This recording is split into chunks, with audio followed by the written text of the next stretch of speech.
Bismillahirrahmanirrahim. Assalamualaikum warahmatullahi wabarakatuh. Perkenalkan, nama saya Anggi Setiawati, NPM 10 12 02 14 dari kelas E3, Prodi S1 Manajemen, mahasiswi Universitas Teknologi Digital Bandung. Video ini saya buat untuk memenuhi salah satu tugas mata kuliah evaluasi tengah semester Pendidikan Agama Islam. Pada kesempatan kali ini, saya akan memaparkan materi mengenai kematian dan dorongan untuk selalu mengingatnya.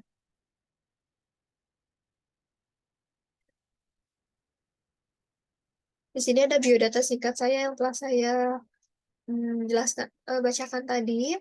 Untuk pokok pembahasan pada kesempatan kali ini saya bagi menjadi 4 bagian. Yang pertama ada kematian, kemudian keutamaan mengingat kematian, cara agar selalu mengingat kematian, serta hikmah mengingat kematian. Kematian itu merupakan suatu peristiwa di mana terpisahnya ruh dan jasad seseorang. Selain itu, kematian juga menjadi salah satu jalan ketika kita akan menuju alam akhirat kelak. Nah, di sini Allah berfirman dalam Quran Surah Ali Imran ayat 185 yang berbunyi, A'udzu billahi minasyaitonir rajim. Bismillahirrahmanirrahim. Kullu nafsin dha'iqatul maut. Wa innama tuwaffawna ujurakum yawmal qiyamah. Faman zuhziha 'anil nari wa udkhilal jannata faqad faz.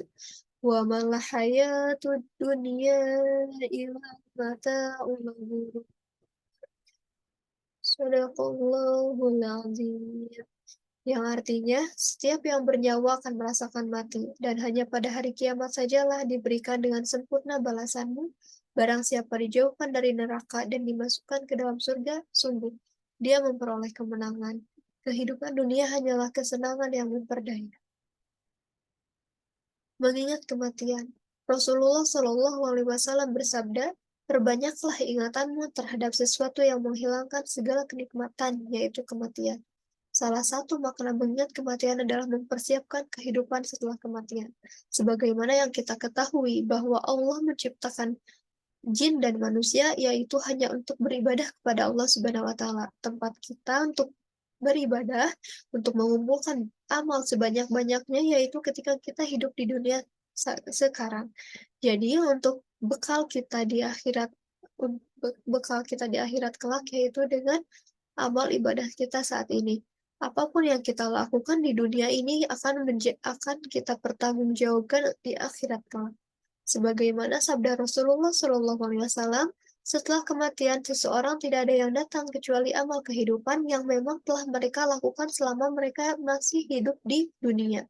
Rasulullah Shallallahu Alaihi Wasallam juga menyebutkan bahwa optimisme orang-orang yang mengingat kematian meningkat ketika mereka dalam kesulitan. Hal ini tidak terlepas dari sifat manusia yang memang terkadang lupa ketika mereka merasakan nikmat yang sungguh luar biasa ketika mereka masih hidup dan seolah-olah lupa bahwa segala sesuatu yang mereka dapatkan pada saat ini itu hanyalah sementara yang sewaktu-waktu memang dapat Allah ambil kapan saja karena itu hanya titipan yang Allah titipkan kepada kita semua. Nah, di sini meski Islam dan Rasulullah SAW menganjurkan untuk selalu mengingat kematian, Kiai Zubaidi mengatakan hal itu tidak lantas untuk menakut-nakuti kita. Hal ini dapat disikapi dengan mengingat bahwa segala sesuatu yang ada di dunia adalah titipan Allah Subhanahu wa taala, di mana semuanya dapat diambil sewaktu-waktu.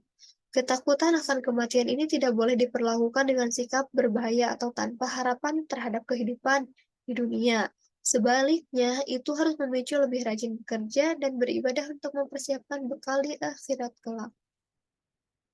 Keutamaan mengingat kematian, yang pertama ada melembutkan hati untuk bersegera memohon ampun atas dosa-dosa yang telah kita perbuat dan bertaubat kepada Allah Subhanahu wa taala. Allah berfirman, dan bertaubatlah kamu sekalian kepada Allah, wahai orang-orang yang beriman, supaya kamu beruntung. Allah Maha Pengampun. Allah membuka pintu taubatnya pada hambanya yang memang benar-benar bertaubat kepada Allah Subhanahu wa taala. Yang kedua ada membangkitkan semangat untuk beribadah sebagai bekal untuk menghadapi kehidupan setelah kematian. Itulah sebaik-baiknya perbekalan, karena ketika kita di akhirat kelak, apa yang kita lakukan di dunia itu akan menjadi tanggung jawab kita sendiri. Kita tidak bisa meminta bantuan kepada siapapun kecuali harapan kita yaitu syafaat dari Rasulullah dan amal kehidupan yang telah kita lakukan selama di dunia.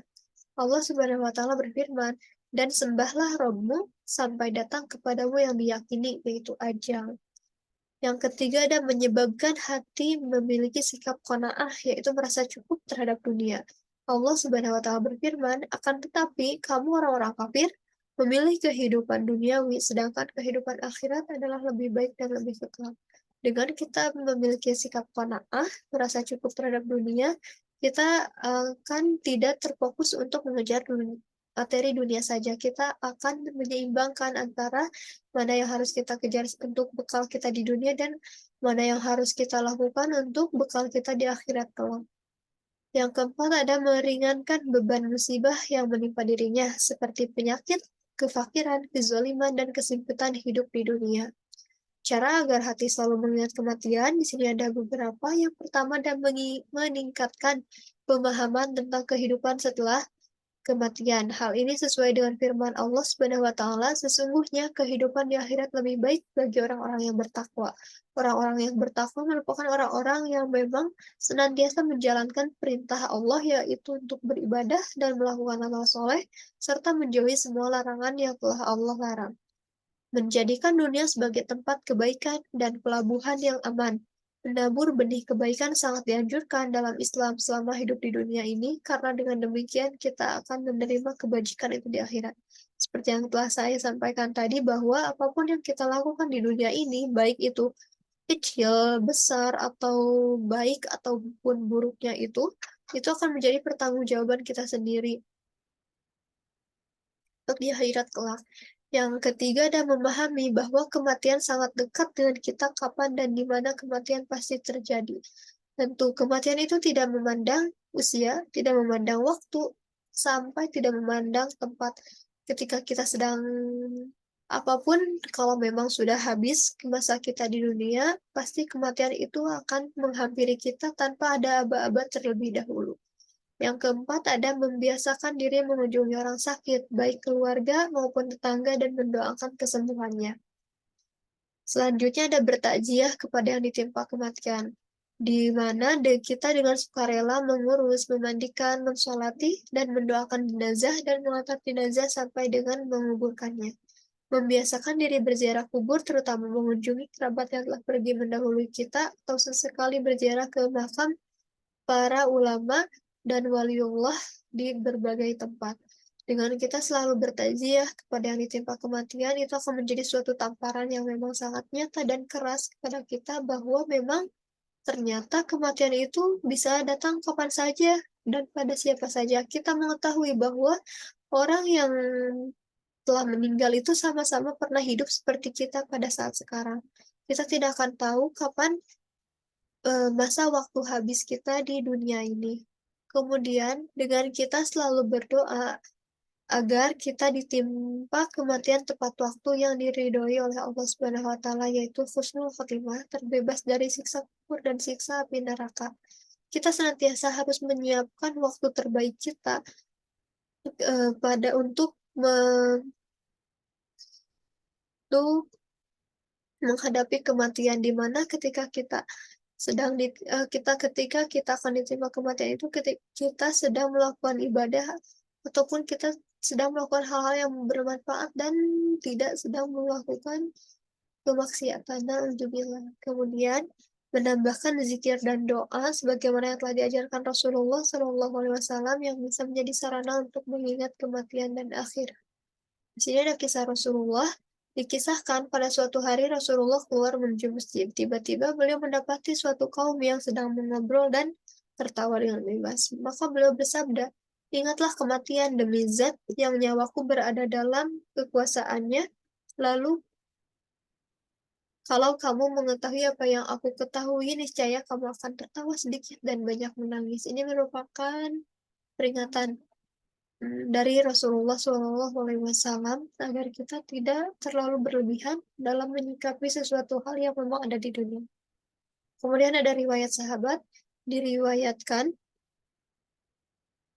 dari sahabat Hudzaifah radhiyallahu anha bahwa ketika kematian menjemputnya ia berkata, "Kekasih datang dalam keadaan miskin, tiadalah beruntung siapa yang menyesali kedatangannya. Ya Allah, jika Engkau tahu bahwa kefakiran lebih aku sukai daripada kaya, sakit lebih aku sukai daripada sehat, dan kematian lebih aku sukai daripada kehidupan, maka mudahkanlah bagiku kematian sehingga aku menemuimu."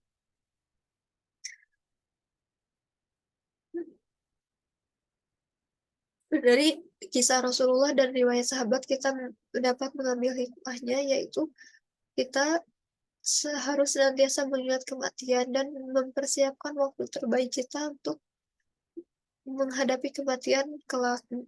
Karena kita pasti mempunyai cita-cita yang sama, yaitu meninggal dalam keadaan husnul khotimah, di mana ketika kita sedang melakukan suatu ibadah yang memang tulus kita lakukan, dan kita sedang melakukan segala sesuatu yang memang bermanfaat dan tidak sedang melakukan nauzubillah sesuatu yang maksiat ataupun kita ketika kita belum sempat bertaubat kepada Allah Subhanahu wa taala.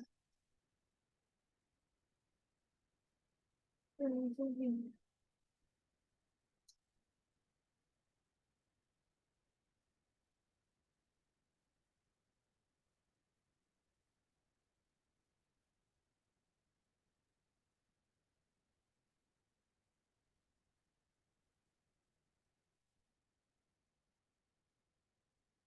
Di sini ada hikmah mengingat kematian yang lainnya. Yang pertama, menjadi pribadi yang lebih bersyukur. Yang kedua, pengingat untuk meningkatkan keimanan, menjadikan pribadi yang cepat bertaubat ketika dia melakukan suatu kemaksiatan, baik itu kecil maupun besar. Nauzubillah. Kemudian hati yang selalu lapang menerima segala pemberian Allah Subhanahu wa taala karena kita mengetahui bahwa Allah merupakan perencana yang terbaik dari apa yang kita rencanakan. Allah lebih tahu apa yang terbaik bagi kita, bagi hambanya. Kemudian kita juga mengetahui bahwa apapun yang kita terima pada saat di dunia ini itu hanya titipan yang Allah titipkan saja dan sewaktu-waktu Allah dapat mengambilnya. Baik itu harta, kedudukan, keluarga, saudara, kerabat, atau bahkan sampai nyawa kita sendiri. Kemudian menjadi pribadi yang bersemangat dalam menjalankan ibadah. Tentunya karena kita ingin meninggal dalam keadaan yang memang husnul khatimah dan kita mempunyai bekal untuk di akhirat kelak. Dan menjauhi semua perbuatan maksiat.